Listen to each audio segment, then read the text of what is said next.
ഈ വീഡിയോ എല്ലാവർക്കും വേണ്ടിയുള്ളതല്ല കേട്ടോ. കുറച്ച് ആളുകൾക്ക് വേണ്ടിയിട്ടുള്ളതാണ്. അവർ 2025 അവരുടെ ലൈഫിൽ കുറേ മാറ്റങ്ങൾ വരുത്താൻ നോക്കിയിട്ടും ട്രൈ ചെയ്തിട്ടും മാറ്റാൻ പറ്റാതെ 2026 ചേഞ്ച് ചെയ്യണമെന്നും അല്ലെങ്കിൽ അവരുടെ ലൈഫ് ഒന്ന് ഡെവലപ്പ് ചെയ്യണമെന്നും ആഗ്രഹിക്കുന്നവർക്ക് വേണ്ടിയിട്ടുള്ളതാണ് ഈ ഒരു വീഡിയോ. അപ്പോൾ അങ്ങനെ അല്ലാത്തവർക്ക് ഈ വീഡിയോ സ്കിപ്പ് ചെയ്ത് പോകാം കേട്ടോ. നിങ്ങൾ പല കാര്യങ്ങളും നിങ്ങളുടെ ലൈഫിൽ തുടങ്ങി വെക്കുമെങ്കിലും പക്ഷെ പിന്നീട് അങ്ങോട്ട് കംപ്ലീറ്റ് ചെയ്യാൻ പറ്റാതെ ഇടയ്ക്ക് വെച്ചിട്ട് ഡ്രോപ്പ് ചെയ്യുന്നത് എന്തുകൊണ്ടായിരിക്കും? നമ്മളൊരു കാര്യം ചെയ്യുമ്പോൾ നമുക്കതിനൊരു ഇഷ്ടമാണ് അല്ലേ? നമ്മളതിനോട് ഇഷ്ടപ്പെട്ട് ചെയ്താലല്ലേ നമുക്കത് കണ്ടിന്യൂ ചെയ്ത് പോകാൻ പറ്റുള്ളൂ. അതേസമയം കുറച്ച് ഹാർഡായിട്ടുള്ള കാര്യമാണെന്നുണ്ടെങ്കിൽ നമ്മളത് ചെയ്യുമ്പോൾ നമുക്കൊരു സന്തോഷവും കിട്ടുന്നില്ല എന്നുണ്ടെങ്കിൽ ഡെഫിനറ്റായിട്ട് നമ്മൾ പകുതിക്ക് വെച്ച് ഡ്രോപ്പ് ചെയ്യും. അതാണ് സൈക്കോളജി എന്ന് പറയുന്നത്. അപ്പോൾ നിങ്ങൾ എന്താ ചെയ്യേണ്ടതെന്ന് വെച്ചിട്ടുണ്ടെങ്കിൽ change your task into effortless. നമ്മുടെ ലൈഫിൽ എന്തുകൊണ്ടാണ് ഡിസിപ്ലിൻ ഹാർഡായിട്ട് ഫീൽ ചെയ്യുന്നത്? കാരണം നമ്മൾ ചെയ്യേണ്ട പ്രോസസ്സ് ഉണ്ടല്ലോ, നമ്മൾ ചെയ്യാൻ പോകുന്ന പ്രോസസ്സ് ഭയങ്കര ഡിഫിക്കൽട്ട് ആയതുകൊണ്ടായിരിക്കാം നമുക്ക് ഡിസിപ്ലിൻ പെയിൻഫുൾ ആയിട്ട് തോന്നുന്നത്. അപ്പോൾ നമ്മൾ എന്ത് ചെയ്യണം? നമ്മൾ ആ ചെയ്യാൻ പോകുന്ന പ്രോസസ്സിനെ കുറച്ചുകൂടെ എൻ്റർടൈനിങ് ആക്കണം, എഫോർട്ട്ലെസ് ആയിട്ട് ഫീൽ ചെയ്യിപ്പിക്കണം. അപ്പം നമുക്ക് ഈസി ആയിട്ട് ചെയ്യാനും പറ്റും, നമ്മളത് കണ്ടിന്യൂ ചെയ്ത് പോവുകയും ചെയ്യും. ഞാൻ എൻ്റെ ലൈഫിൽ ഭയങ്കര ഡിഫിക്കൽട്ടായിട്ട് കണ്ടിട്ടുള്ള രണ്ട് കാര്യങ്ങളാണ് ഹാബിറ്റ്സിൽ വരുമ്പോൾ.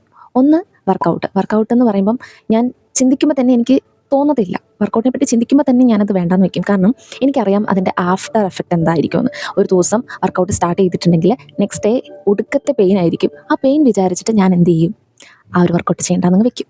അപ്പോൾ ആ പ്രോസസ്സ് ഭയങ്കര ഡിഫിക്കൽട്ടാണെന്നും ഹാർഡാണെന്നും എനിക്കറിയാം. അതുകൊണ്ടാണ് ഞാനത് വേണ്ടെന്ന് വയ്ക്കുന്നത്. പക്ഷേ കുറച്ച് നാളായിട്ട് ഞാൻ ഫോളോ ചെയ്യുന്ന ഒരു കാര്യം എന്ന് വെച്ചാൽ വർക്കൗട്ട് ചെയ്യുന്നതിൻ്റെ കൂടെ നല്ലൊരു ബാക്ക്ഗ്രൗണ്ട് മ്യൂസിക് ഹെഡ്സെറ്റിൽ വെച്ചിട്ടായിരിക്കും ഞാൻ വർക്കൗട്ട് ചെയ്യുന്നത്. അപ്പോൾ ആ മ്യൂസിക് കേൾക്കുമ്പോൾ തന്നെ എനിക്ക് ഭയങ്കര ഒരു എനർജിയാണ്, ഭയങ്കര ഒരു മോട്ടിവേഷനാണ്. അത് മ്യൂസിക് വെച്ച് ചെയ്യുന്നവർക്ക് മനസ്സിലാകും എവിടെ നിന്നില്ലാത്തൊരു പവറാണ് നമുക്ക് കിട്ടുന്നത്. പിന്നെ നമ്മൾ ഡമ്പലൊക്കെ എടുത്ത് പൊക്കി ഭയങ്കര ഷോ ഓഫ് ആയിരിക്കും അല്ലേ? അത് എന്തുകൊണ്ടാണ്? നമുക്ക് ഭയങ്കര എഫോർട്ട്ലെസ് ആയിട്ട് ഫീൽ ചെയ്യും. സത്യം പറഞ്ഞാൽ നല്ല ഹാർഡായിട്ടുള്ള കാര്യമാണെങ്കിലും ആ മ്യൂസിക് കേൾക്കുമ്പോൾ നമുക്ക് എവിടെ നിന്നില്ലാത്ത ശക്തിയാണല്ലേ. നമുക്ക് എത്ര ഹാർഡായിട്ടുള്ളതും ചെയ്യാൻ പറ്റും, എത്ര നേരം വേണേൽ ചെയ്യാൻ പറ്റും. അതാണ് മ്യൂസിക്കിൻ്റെ ഒരു എഫക്റ്റ് എന്ന് പറയുന്നത്. അതുപോലെ തന്നെ എനിക്കിഷ്ടമല്ലാത്തൊരു കാര്യമാണ് വാക്കിംഗ്. നടക്കാൻ എനിക്ക് ഭയങ്കര മടിയാണ്. അപ്പോൾ ഞാൻ ചെയ്യുന്ന ഒരു കാര്യം എന്ന് വെച്ചാൽ, ഞാൻ ബ്രഷ് ചെയ്യുന്ന സമയത്ത് ഞാനൊരു 5-6 മിനിറ്റ് ബ്രഷ് ചെയ്യുന്ന സമയത്ത് ഭയങ്കര ഫാസ്റ്റായിട്ട് നടക്കും. 5 മിനിറ്റ് അല്ലേ ഉള്ളൂ, 5 മിനിറ്റുള്ളിൽ ഏറ്റവും ഫാസ്റ്റായിട്ട് ഞാൻ ബ്രഷ് ചെയ്തുകൊണ്ട് നടക്കും. ഞാൻ എൻ്റെ സ്റ്റെപ്സ് എത്രയുണ്ടെന്ന് കാൽക്കുലേറ്റും ചെയ്യാറുണ്ട് ഫോണിൽ, ആപ്പ് യൂസ് ചെയ്തിട്ട്. അപ്പോൾ രണ്ട് കാര്യവും ഒരേപോലെ തന്നെ. ഇതിന് വേറൊരു പേരും കൂടെ പറയും, ഹാബിറ്റ് സ്റ്റാക്കിംഗ് എന്ന്, അങ്ങനെയും പറയാം. അതുപോലെ തന്നെയാണ് എനിക്ക് റീഡിംഗ് എന്ന് പറയുന്നത്. റീഡിംഗ് എന്ന് പറഞ്ഞാൽ എനിക്ക് ഭയങ്കര ബോറിംഗ് ആയിട്ട് ഫീൽ ചെയ്തിട്ടുള്ളൊരു കാര്യമാണ് കേട്ടോ. അപ്പം റീഡിങ് എനിക്ക് മടിയായതുകൊണ്ട് തന്നെ ഞാൻ എന്താ ചെയ്യുന്നത് വെച്ചാൽ, റീഡിങ് പ്ലസ് എൻ്റെ റൂമിൽ വാം ലൈറ്റ് ഇടും. രാത്രിയാകുമ്പോഴത്തേക്കും വാം ലൈറ്റ് ഇടും, യെല്ലോ ലൈറ്റ്. പിന്നെ ഒരു സെൻറ്റഡ് ക്യാൻഡിൽസും കൂടെ കത്തിക്കും. പിന്നെ ഞാൻ റീഡിങ് ചെയ്യാറ് സ്കിൻ കെയറും കൂടെ ചെയ്ത് കഴിഞ്ഞിട്ടാണ്. ഇതെല്ലാം കൂടെ വരുമ്പോൾ പിന്നെ ഒരു സോഫ്റ്റ് ആയിട്ടുള്ളൊരു ബാക്ക്ഗ്രൗണ്ട് മ്യൂസിക്കും കൂടെ ഭയങ്കര ലൈറ്റായിട്ട് വെച്ച് കഴിഞ്ഞാൽ ഭയങ്കര ഒരു കിടക്കാച്ചി ഫീലാണ്. വായിക്കാൻ എത്ര ബോറിംഗ് ആയിട്ട് ഫീൽ ചെയ്യുന്നവർക്കും വായിക്കാൻ എത്ര മടിയുള്ളവർക്കും സിമ്പിളായിട്ടൊന്ന് വായിക്കാൻ തോന്നും. ഭയങ്കര എഫക്റ്റീവായിട്ടുള്ളൊരു കാര്യമാണ് കേട്ടോ ഇത്. എനിക്ക് കുറേ കാലം ഞാൻ ഫോളോ ചെയ്തിട്ടുള്ളൊരു മെത്തേഡാണ്. ഇപ്പോൾ എനിക്ക് പിന്നെ അതിൻ്റെ ഒന്നും ആവശ്യമില്ല. നമ്മളൊരു ശീലമായി കഴിഞ്ഞിട്ടുണ്ടെങ്കിൽ പിന്നെ ഇതിൻ്റെ ഒന്നും എക്സ്ട്രാ എഫക്റ്റിൻ്റെ ഒന്നും ആവശ്യമില്ല. പക്ഷെ അതുവരെ നമ്മുടെ ആ ഒരു പ്രോസസ്സ് എഫോർട്ട്ലെസ് ആക്കാൻ അല്ലെങ്കിൽ എൻ്റർടൈനിങ് ആക്കാൻ നമുക്ക് ഭയങ്കരധികം ഹെൽപ്ഫുൾ ആകുന്ന ഒരു കാര്യമാണ്. ഇങ്ങനെ എന്തെങ്കിലുമൊക്കെ ആഡ് ഓൺ ചെയ്യുക, ഹാബിറ്റ് സ്റ്റാക്കിങ് പോലെ എന്തെങ്കിലുമൊക്കെ ആഡ് ഓൺസ് ചെയ്യുക. അല്ലെങ്കിൽ ബെറ്റർ ആയിട്ടുള്ള എൻ്റർടൈനിങ് ആയിട്ടുള്ള ഒരു സാധനം കൂടെ ഇതിനിടയ്ക്ക് കുത്തിക്കയറ്റുകയാണെന്നുണ്ടെങ്കിൽ നമ്മുടെ ചെയ്യുന്ന പ്രോസസ്സ് കുറച്ചും കൂടെ സ്മൂത്തർ ആവും. സോ സെക്കൻഡ് പോയിന്റ് വന്നിട്ട്, do the hard thing first.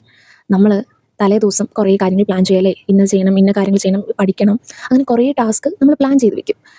അപ്പോൾ നമുക്ക് അതിൽ തന്നെ നമുക്കറിയാം ഏറ്റവും വലുത് ഏതാണ്, ഏറ്റവും ഹാർഡ് ഏതാണ്, ഏറ്റവും എളുപ്പം സിമ്പിളായിട്ടുള്ള കാര്യങ്ങൾ ഏതാണെന്നുള്ളത് നമുക്കറിയാം ഓൾറെഡി.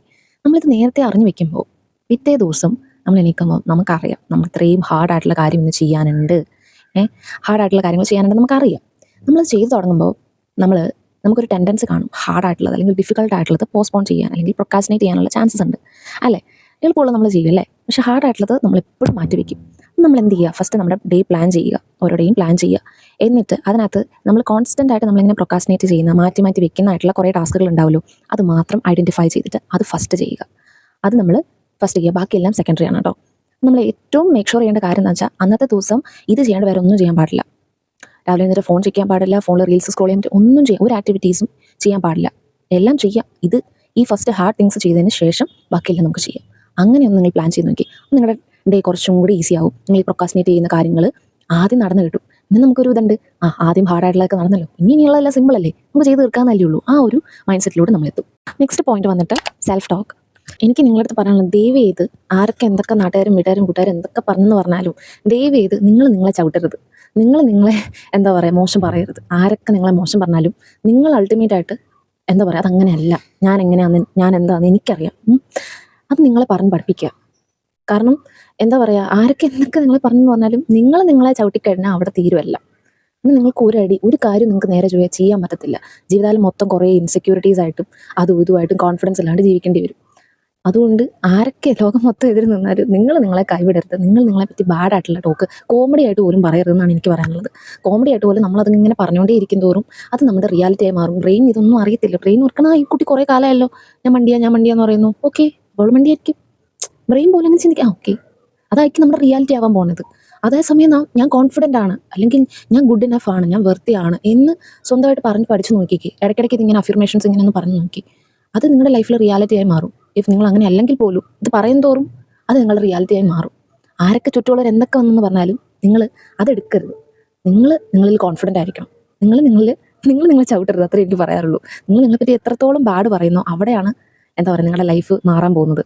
അതേസമയം ഇപ്പം നാട്ടിലുള്ള എല്ലാവരും നിങ്ങളെപ്പറ്റി മോശം പറയണം, പക്ഷെ നിങ്ങളിൽ കോൺഫിഡൻ്റ് ആണെന്നുണ്ടെങ്കിൽ നിങ്ങൾ ജീവിക്കും. നിങ്ങൾ അടിപൊളിയായിട്ട് ജീവിക്കും. നിങ്ങൾ സക്സസ്ഫുൾ ആവും. നെക്സ്റ്റ് പോയിന്റ് വന്നിട്ട് cut out toxic people from your life. ഈ ഒരു പോയിന്റ് ഞാൻ ഒരു 10,000 തവണ എൻ്റെ ചാനലിൽ തന്നെ ഞാൻ പറഞ്ഞിട്ടുണ്ട്. അതിന് അത്രയും ഇമ്പോർട്ടൻസ് ഉണ്ടായിട്ടാണ് ഞാൻ വീണ്ടും പറയുന്നത്. ഞാൻ ലൈഫ് ചേഞ്ചിങ് എന്നാണ് നമ്മുടെ ടൈറ്റിൽ അല്ലേ. നമ്മുടെ ലൈഫ് ചേഞ്ച് ആവുന്ന ഒരു പോയിന്റ് തന്നെയാണ് ഇത്. ഞാൻ 2 സർക്കിളിൽ നിന്നിട്ടുണ്ട്. ഒരു സർക്കിളിൽ എന്താ പറയുക, ഞാൻ എന്തെങ്കിലുമൊക്കെ അച്ചീവ് ആയിട്ടുണ്ടെങ്കിൽ കടന്നിൽ കുത്തിയ പോലെ ഇരിക്കുന്ന മുഖം വെച്ചുകൊണ്ടിരിക്കുന്ന കുറേ ആൾക്കാരെ ഞാൻ കണ്ടിട്ടുണ്ട്.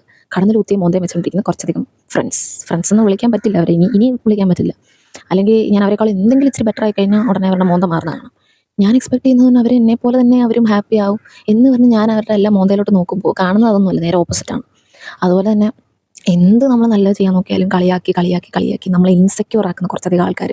ഇങ്ങനെയുള്ള സർക്കിളിൽ നിന്ന് നിങ്ങൾ വളരുമോ? നിങ്ങൾ തന്നെ ഒന്ന് ആലോചിച്ച് നോക്കി. നിങ്ങൾ രക്ഷപ്പെടുമോ ഇങ്ങനെ ഒരു സർക്കിളിൽ നിന്ന് കഴിഞ്ഞിട്ടുണ്ടെങ്കിൽ? ഇല്ല. അതേസമയം ഞാൻ എൻ്റെ ആ സർക്കിളല്ല ഇപ്പോൾ ഉള്ളത്. എൻ്റെ ഫ്രണ്ട്സിനെ ഞാൻ ചേഞ്ച് ചെയ്തപ്പോൾ എനിക്ക് ഫസ്റ്റ് വന്നൊരു കാര്യമാണ് കോൺഫിഡൻസ്. മറ്റേ സർക്കിളിൽ ഞാൻ ഭയങ്കര ഡിമോട്ടിവേറ്റഡ് ആയിരുന്നു, അണ്ടർ കോൺഫിഡൻ്റ് ആയിരുന്നു. പക്ഷേ ഈ സർക്കിൾ വന്നപ്പോൾ ഭയങ്കരധികം കോൺഫിഡൻ്റ് ആയി, മോട്ടിവേറ്റഡ് ആയി.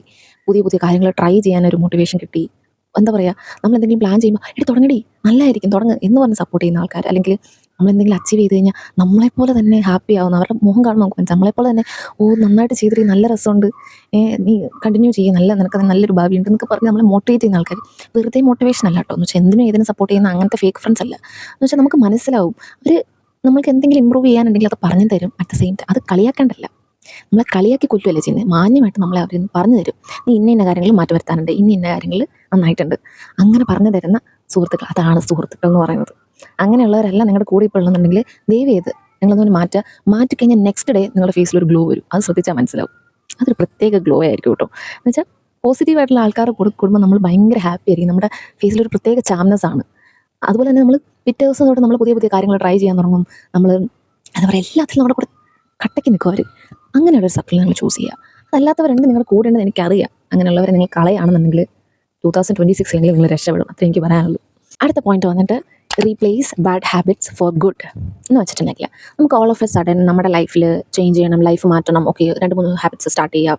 അല്ലെന്നുണ്ടെങ്കിൽ എൻ്റെ കുറേ ബാഡ് ഹാബിറ്റ്സ് ഉണ്ട്, അതൊക്കെ മാറ്റിയിട്ട് സഡനായിട്ട് നമുക്ക് ലൈഫിൽ ബെറ്റർ ആവാമെന്ന് വെച്ചാൽ നടക്കില്ല അല്ലേ. നമ്മൾ ട്രൈ ചെയ്തിട്ട് നമ്മൾ ഫെയിൽ ആവുന്നതെന്നോ നമ്മളെല്ലാം നമ്മൾ എത്ര ബാഡ് ഹാബിറ്റ്സ്, അത് വർഷങ്ങളായിട്ട് നമ്മുടെ കൂടെയുള്ളൊരു സാധനമാണ് നമ്മുടെ ഈ ഹാബിറ്റ്സ്, ശീലങ്ങൾ എന്ന് പറയുന്നത്. അത് ഓൾ ഓഫ് എ സഡൻ നമ്മൾ മാറ്റണമെന്ന് പറഞ്ഞു കഴിഞ്ഞാൽ നമ്മുടെ ബ്രെയിൻ അത് അക്സെപ്റ്റ് ചെയ്യാൻ പറ്റില്ല. മനസ്സിലായി? പെട്ടെന്ന് അതൊന്നും ചേഞ്ച് ചെയ്യാൻ പറ്റില്ല. അത് ഇമ്പോസിബിൾ ആണ്. അപ്പോൾ നമ്മൾ ചെയ്യേണ്ട ഒരു കാര്യം വെച്ചാൽ, നമ്മളിപ്പം പിസ്സ അഡിക്റ്റാന്ന് വെച്ചോ, സപ്പോസ് എക്സാമ്പിൾ ആണല്ലോ. പിസ്സ അഡിക്റ്റാന്ന് വെച്ചു, പിസ്സ എല്ലാ ദിവസവും നമ്മൾ മേടിച്ച് കഴിക്കും. അങ്ങനെയാണെന്ന് വെച്ചു, നമ്മൾ എന്തിനാ പതുക്കെ അതിൻ്റെ റെപ്പറ്റീഷൻ ഫ്രീക്വൻസി കുറയ്ക്കണം.